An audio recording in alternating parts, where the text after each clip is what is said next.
नमस्कार दोस्तों, आप सभी लोगों का आपके अपने YouTube channel science with education पर बहुत बहुत स्वागत और अभिनंदन करता हूं। आशा करते हैं आप सभी लोग स्वस्थ होंगे, मस्त होंगे और अपनी तैयारी को बहुत अच्छी तरीके से कर रहे होंगे। पिछली क्लास में हम लोग पढ़ रहे थे अफ्रीका कॉन्टिनेंट के बारे में, जिसमें हम लोग फिगर के माध्यम से बहुत अच्छी तरीके से समझे थे और जो भी इंपॉर्टेंट पॉइंट थे उनको हम लोग नोट किए थे। आज की क्लास में हम लोग अफ्रीका कॉन्टिनेंट को ही कंटिन्यू करते हुए पढ़ेंगे सहारा मरुस्थल के बारे में। तो सबसे पहले समझ लीजिए कि सहारा मरुस्थल क्या होता है। तो सबसे पहले हेडिंग डालिएगा सहारा मरुस्थल।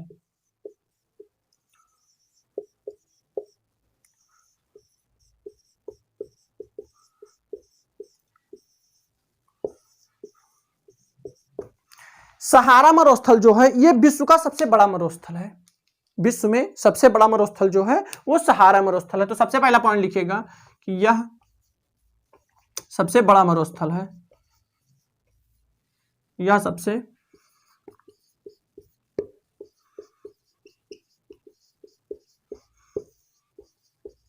सहारा मरुस्थल जो है यह विश्व का सबसे बड़ा मरुस्थल है और इसका जो क्षेत्रफल है वो 84 लाख किलोमीटर स्क्वायर है। इसके अगर क्षेत्रफल की बात किया जाए तो लिख लीजिएगा कि इसका जो क्षेत्रफल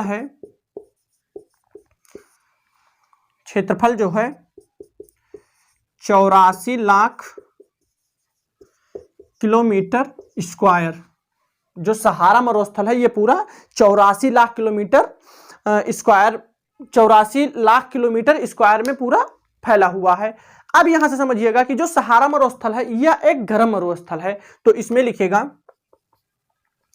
कि यह एक गर्म मरुस्थल है और गर्म मरुस्थल इसलिए है क्योंकि यहां पर जो बालू आलू होते हैं, बालू धूलकण ये बहुत होते हैं। तो इस पे लिख लीजिएगा कि इस मरुस्थल पर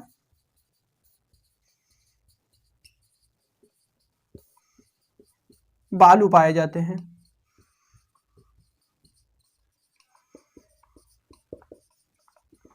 बालू पाए जाते हैं। एक बार फिर से समझिएगा कि जो सहारा मरुस्थल है यह विश्व का सबसे बड़ा मरुस्थल है। अगर इसके क्षेत्रफल मतलब पूरे क्षेत्रफल का बात किया जाए, एरिया की बात किया जाए तो 84 लाख किलोमीटर स्क्वायर में पूरा फैला हुआ है और यह जो है यह एक गर्म मरुस्थल है। गर्म मरुस्थल है इसीलिए यहां पर इस मरुस्थल पर बालू पाए जाते हैं। सहारा मरुस्थल पर बालू पाए जाते हैं। तो सबसे पहले इसको नोट कर लीजिए, फिर हम लोग नेक्स्ट पॉइंट के बारे में पढ़ेंगे। तो इसमें आप सभी लोग इसको नोट कर लीजिए, फिर इसके नेक्स्ट पॉइंट के बारे में हम लोग पढ़ते हुए और आगे बढ़ेंगे। तो आशा करते हैं आप सभी लोग इसको नोट कर चुके होंगे।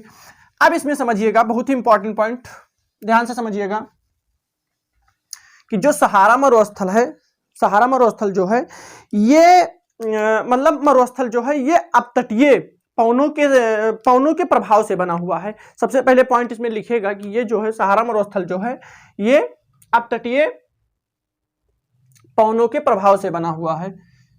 यह अपतटीय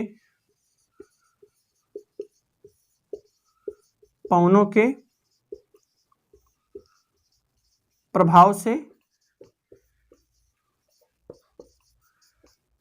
बना हुआ है। जो सहारा मरुस्थल है यह अपतटीय पवनों के प्रभाव से बना हुआ है। और इसमें लिखेगा कि यहाँ सवाना घास के मैदान पाए जाते हैं। जो घास के मैदान होते हैं तो इस डिजर्ट पर मतलब यहाँ के जो घास के मैदान होते हैं उन्हें सवाना कहा जाता है। तो इसमें लिखेगा कि यहाँ सवाना घास के मैदान पाए जाते हैं।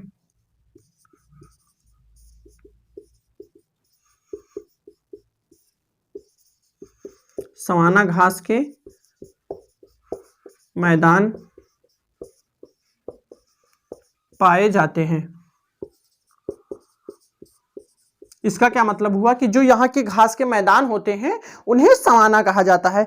और जो सवाना घास होती है एक लंबी घास होती है।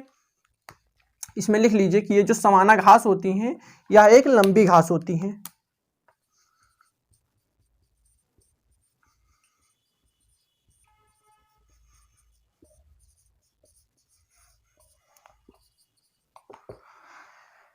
एक बार फिर से समझिएगा कि जो सहारा मरुस्थल है यह अपतटीय पवनों के प्रभाव से बना हुआ है और यहाँ जो होते हैं वो सवाना घास के मैदान पाए जाते हैं। मतलब जो यहाँ घास होती हैं उन्हें सवाना कहा जाता है, घास के मैदान जो होते हैं उन्हें सवाना कहा जाता है। और जो सवाना घास होती हैं एक लंबी घास होती हैं। तो सबसे पहले इसको आप सभी लोग नोट कर लीजिए, फिर हम लोग आगे बढ़ेंगे। और ये जो सहारा मरुस्थल है ये सवाना के दक्षिण में स्थित हुआ है, मतलब सवाना के दक्षिण में स्थित है, इसको भी नोट कर लीजिएगा। तो आशा करते हैं आप सभी लोग इसको नोट कर चुके होंगे। आप समझिएगा। नेक्स्ट पॉइंट में समझिएगा कि जो सवाना मरुस्थल है इसे शिकारी क्षेत्र भी कहा जाता है। जो मतलब सवाना घास के मैदान होते हैं उन्हें शिकारी क्षेत्र भी कहा जाता है। तो लिख लीजिएगा, घास के मैदान को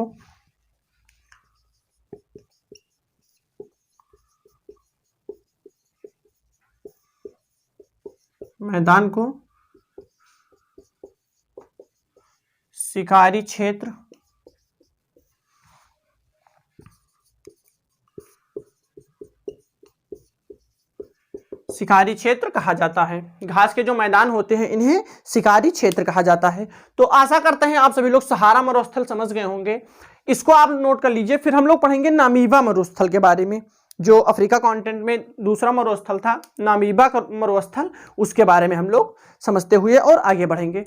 तो इसमें आशा करते हैं आप सभी लोग इसको नोट कर चुके होंगे। अब हेडिंग डालिएगा नामीबा मरुस्थल।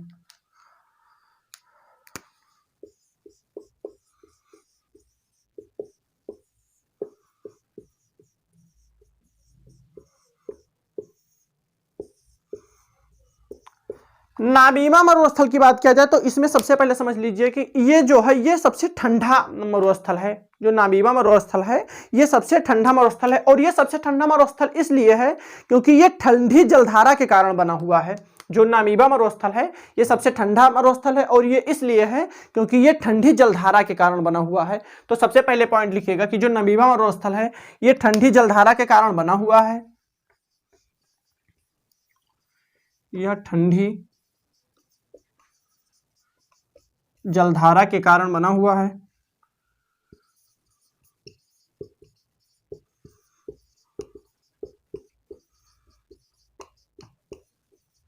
ठंडी जलधारा के कारण बना हुआ है और ये सबसे ठंडा मरुस्थल है।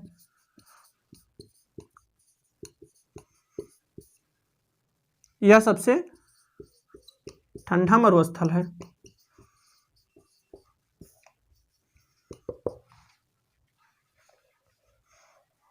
जो नामीबा मरुस्थल है यह ठंडी जलधारा के कारण बना हुआ है और यह सबसे ठंडा मरुस्थल है। नेक्स्ट पॉइंट नोट करिएगा कि ये जो है ये नामीबा एक देश है। लिख लीजिए, यह नामीबा एक देश है।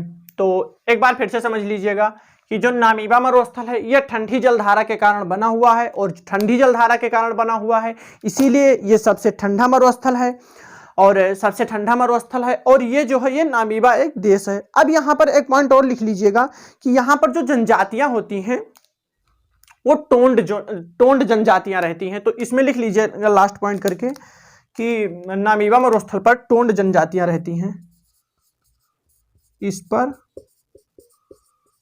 टोंड जनजाति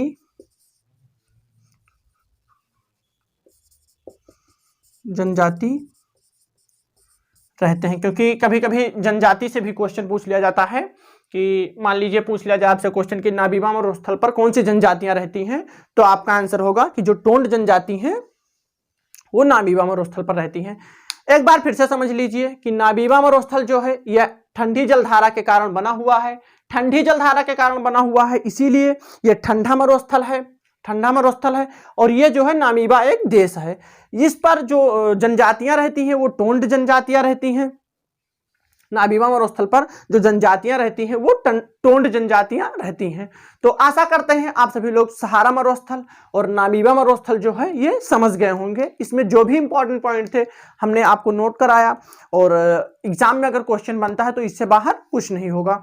तो आशा करते हैं आप सभी लोग इसको समझ गए होंगे। तो आपको क्लास कैसे लगी कमेंट बॉक्स में जरूर बताएं, और आप सभी लोगों से निवेदन करता हूं कि अपने क्लास को सभी दोस्तों में शेयर करें, सब्सक्राइब करें, बेल आइकन प्रेस करना ना भूलें, जिससे कि जो हमारे क्लास का नोटिफिकेशन होता है वो आप सभी लोगों तक सबसे पहले पहुंचे और अपनी तैयारी को हमारे साथ बहुत अच्छी तरीके से कर पाएं। तो मिलते हैं एक अगली क्लास में, तब तक के लिए जय हिंद, जय भारत।